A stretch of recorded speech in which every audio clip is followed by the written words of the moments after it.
Okay, I am on my way to Nacadoches. I almost did not come. I got smoked down yesterday. I got smoked down in Bryan at those pro rodeos. I mean, over a second off, like making a beautiful run, smoked down. My horse is working so pretty. He doesn't have a fever. I don't think he looks great right now. I'm gonna run some EPM meds through him.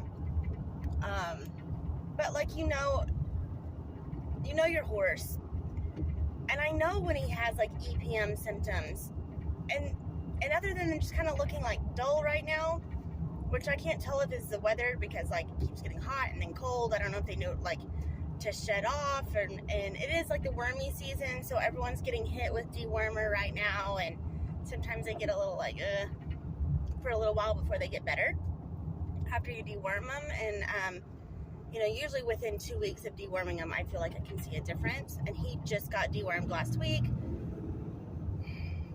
so maybe, I don't know. I don't really know, right? I wish he could just talk, but he can't. But what I do know is I saw several horses slip and have issues yesterday. And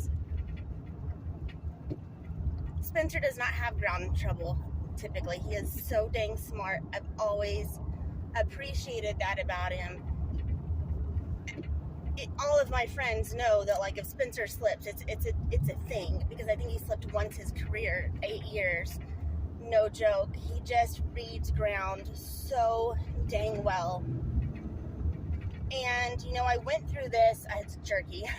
I went through this a few weeks ago where he made a really pretty run, and I was just like not impressed at this time. It was over a second off, and I thought, oh my gosh, something is wrong.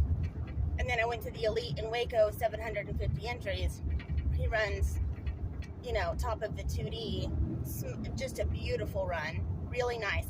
But when I say beautiful for Spencer, he threw his nose up at the first. He threw his nose up at the third. He steps out.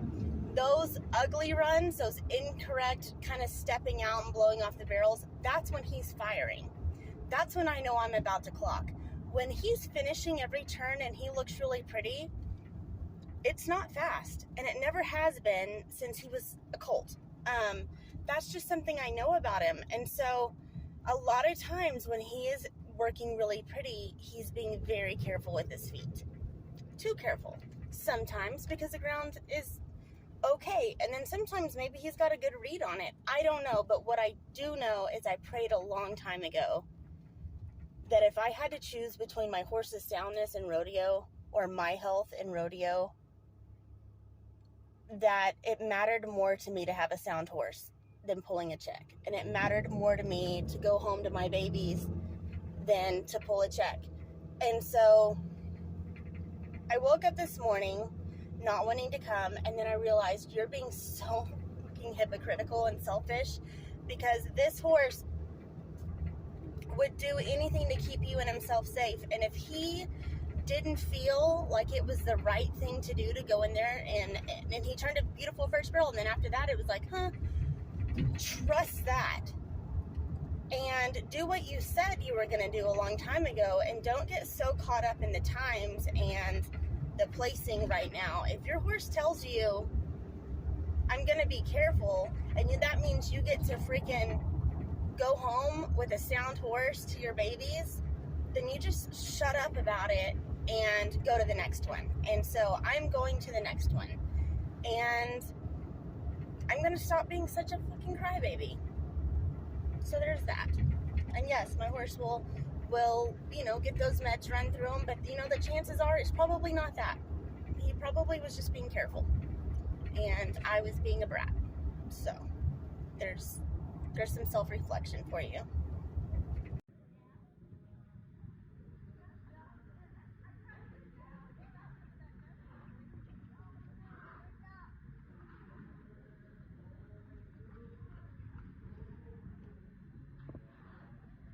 Come on. 1675.